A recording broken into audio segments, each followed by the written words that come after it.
আসসালামু আলাইকুম। Rsbanktech চ্যানেলের পক্ষ থেকে আপনাদের সবাইকে স্বাগতম।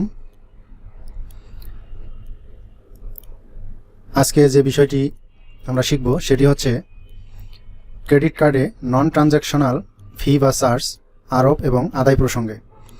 অর্থাৎ গত 15 ফেব্রুয়ারি 2022 ইং তারিখে বাংলাদেশ ব্যাংক কর্তৃক একটি সার্কুলার জারি হয়েছে, যা ক্রেডিট কার্ড সংক্রান্ত ফি বা চার্জ আদায় প্রসঙ্গে। এটি নিয়ে আমরা আজকে বিস্তারিত আলোচনা করব। চ্যানেলটি এখনও যারা সাবস্ক্রাইব করেননি, সাবস্ক্রাইব করে সাথেই থাকবেন, কারণ এই চ্যানেলটি ব্যাংক রিলেটেড বিভিন্ন ইনফরমেশন প্রদান করে থাকে। অ্যাকাউন্ট খোলা থেকে বন্ধ করা, ভাউচার লেখা, ব্যাংকিং যে কার্যকলাপগুলি আছে এগুলি বিষয়ে এই তথ্য প্রদান করে থাকে। তো যাই হোক, আমরা এখন মূল আলোচনায় যাই। এটি 15 ফেব্রুয়ারি 2022 তারিখে প্রকাশ করা হয়েছে। এখানে লেখা হয়েছে যে ক্রেডিট কার্ডে নন ট্রানজ্যাকশনাল ফি বা চার্জ আরোপ এবং আদায় প্রসঙ্গে উপযুক্ত বিষয়ে বিআরপিডি সার্কুলার নম্বর 7, তারিখ হচ্ছে 11 মে 2017, অর্থাৎ 2017 ইং তারিখে 2017 সালের মে মাসের 11 তারিখে একটি সার্কুলার দেওয়া হয়েছিল এই ক্রেডিট কার্ড সম্পর্কে। আবার বিআরপিডি সার্কুলার নম্বর 10, অর্থাৎ 10 নম্বর সার্কুলার 3 আগস্ট 17 সালে আবার আরেকটি সার্কুলার জারি করা হয়েছিল এই ক্রেডিট কার্ড সম্পর্কে। এবং 2020 সালের 24 সেপ্টেম্বরে একটি সার্কুলার দেওয়া হয়েছিল। তো এই সার্কুলারটি আমরা এই বর্তমান সার্কুলারটি পড়ার আগে দেখব যে ওই সার্কুলারগুলোতে কি লেখা ছিল। তো চলুন দেখা যাক। এখানে আমরা দেখতে পাচ্ছি যে 11 মে 2017 সালে যে সার্কুলারটি হয়েছিল সেটি মোটামুটি কয়েক পেজের। তো আমরা দেখি এখানে কি লেখা আছে, যে guidelines on credit card operations of banks, পরিপালন প্রসঙ্গে। অর্থাৎ যেহেতু বাংলাদেশের প্রথম দিকে এগুলি কার্ড এসেছে, এগুলি কার্ডের ব্যবহার ধীরে ধীরে বাড়তেছে, তখন কম ছিল, এখন তো মোটামুটি বেড়েই গেছে। তো এখানে লেখা আছে, পণ্য ও সেবা ক্রয়ের পর মূল্য পরিশোধে ক্রেডিট কার্ডের ব্যবহার সুবিধাজনক হওয়ায় এর প্রচলন ক্রমাগত বৃদ্ধি পাচ্ছে। ব্যাংক সমূহের ক্রেডিট কার্ড ব্যবসার স্বচ্ছ ও সুষ্ঠু পরিচালনা এবং সম্পৃক্ত ঝুঁকিসমূহ আরও কার্যকর ও ফলপ্রসূভাবে মোকাবেলা করার লক্ষ্যে বাংলাদেশ ব্যাংক এবং কতিপয় তফসিলি ব্যাংক ও সংশ্লিষ্ট স্টেক হোল্ডারদের মতামতের ভিত্তিতে প্রণীত guidelines on credit card operations of banks এত সঙ্গে সংযোজন করা হলো। ক্রেডিট কার্ড ব্যবসা পরিচালনার ক্ষেত্রে গাইডলাইন্সটি যথাযথভাবে অনুসরণ পরিপালন করার জন্য সংশ্লিষ্ট সকলকে নির্দেশনা প্রদান করা হলো। এই নির্দেশ অবিলম্বে কার্যকর হবে। অর্থাৎ এটি হচ্ছে প্রথম পেজ ক্রেডিট কার্ডের। তাহলে আমরা এবার দেখব যে গাইডলাইন্সগুলো আসলে কি। Guidelines on credit card operations of banks, অর্থাৎ ক্রেডিট কার্ড সম্পর্কে যে আলোচনা সেটি হচ্ছে এটি। দেখেন, ইন্ট্রোডাকশন অর্থাৎ সূচনা, যে ক্রেডিট কার্ড সম্পর্কে সাধারণ যে ধারণা। তারপরে what is a credit card, একটা ক্রেডিট কার্ড কি। ক্রেডিট কার্ড হচ্ছে মূলত ব্যাংক থেকে একটি কার্ড দেয়, যে কার্ডটিতে আপনি নির্দিষ্ট একটা অ্যামাউন্ট বেঁধে দেওয়া হয় যে এর ভিতরেই আপনি টাকা উত্তোলন করতে পারবেন এবং এই কার্ডটি দিয়ে আপনি পণ্য কিনতে পারবেন। এর পরিবর্তে আপনাকে মাসিক বা বাৎসরিক একটা চার্জ দিতে হয়, এতটুকুই হচ্ছে ক্রেডিট কার্ড। আর ডেবিট কার্ড হচ্ছে আপনার টাকায় আপনি নেবেন, এটি হচ্ছে ডেবিট কার্ড। এটা কিভাবে ইস্যুইং অথরিটি, আপনারা এগুলো একটু পড়ে দেখবেন।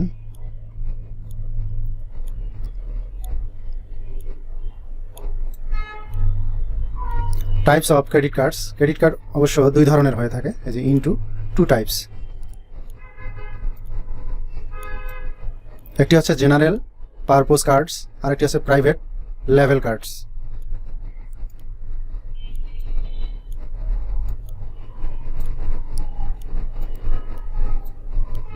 এখানে 10টি পেজ আছে টোটাল, আপনারা এগুলো একটু পড়ে দেখবেন। মার্কেটিং অফ ক্রেডিট কার্ডস, অর্থাৎ ক্রেডিট কার্ডের উপর যে মার্কেটিং বা কেনাকাটা আছে এগুলি।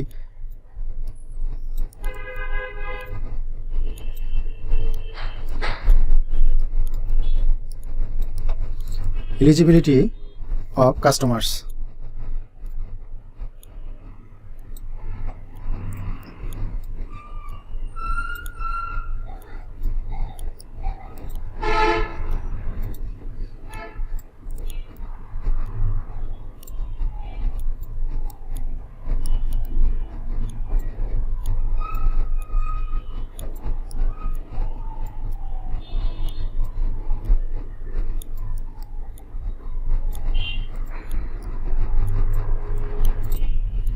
এগুলি পড়তে গেলে অনেক সময় লাগবে, যার কারণে আমি আপনাদেরকে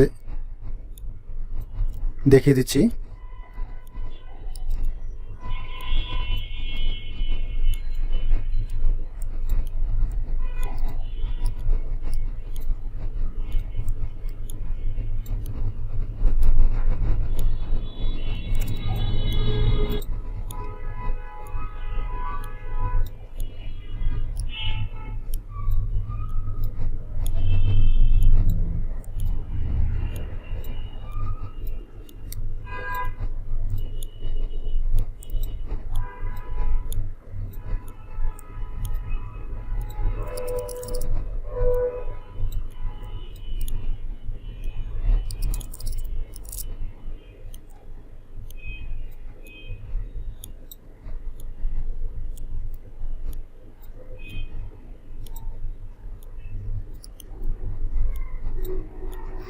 আমরা চলে এসেছি একেবারে শেষের পর্যায়ে, এই প্রথম যে সার্কুলারটি হয়েছিল সেটির।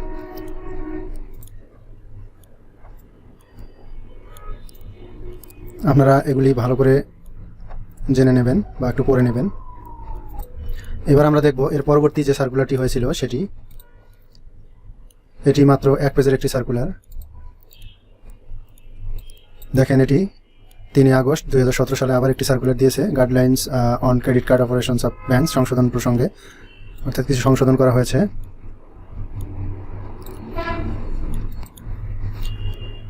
শিরোনামুক্ত বিষয়ে বিআরপিটি সার্কুলার নম্বর 7/11 2017 তারিখে এর মাধ্যমে জারিকৃত guidelines on credit card operations of banks এর প্রতি আপনাদের দৃষ্টি আকর্ষণ করা যাচ্ছে।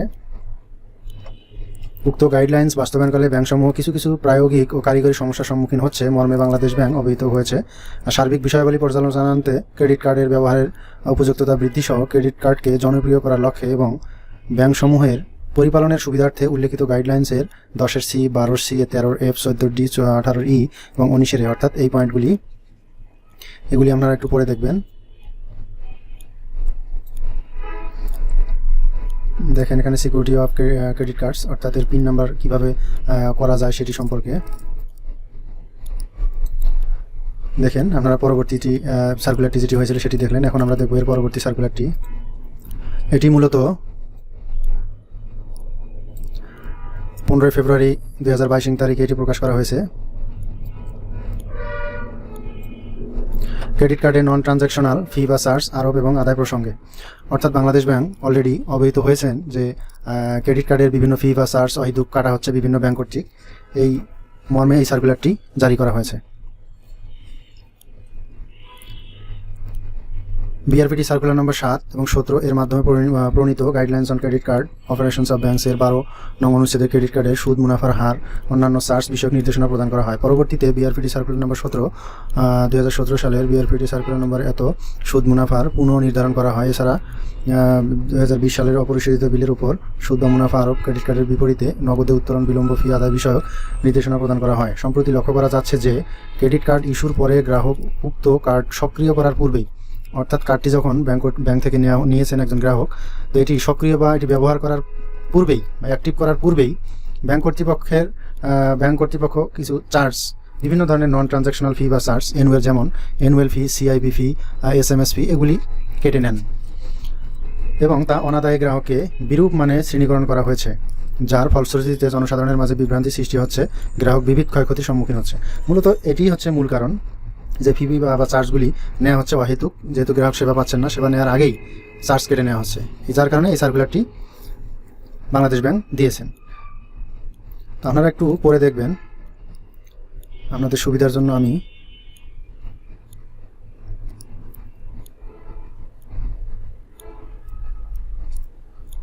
ব্যাংক কোম্পানি আইন 1991 এর 45 ধারায় প্রদত্ত ক্ষমতা বলে এই নির্দেশনা জারি করা হলো, অর্থাৎ বাংলাদেশ ব্যাংক এই নির্দেশনা জারি করেছেন। এই নির্দেশনা অবিলম্বে কার্যকর হবে।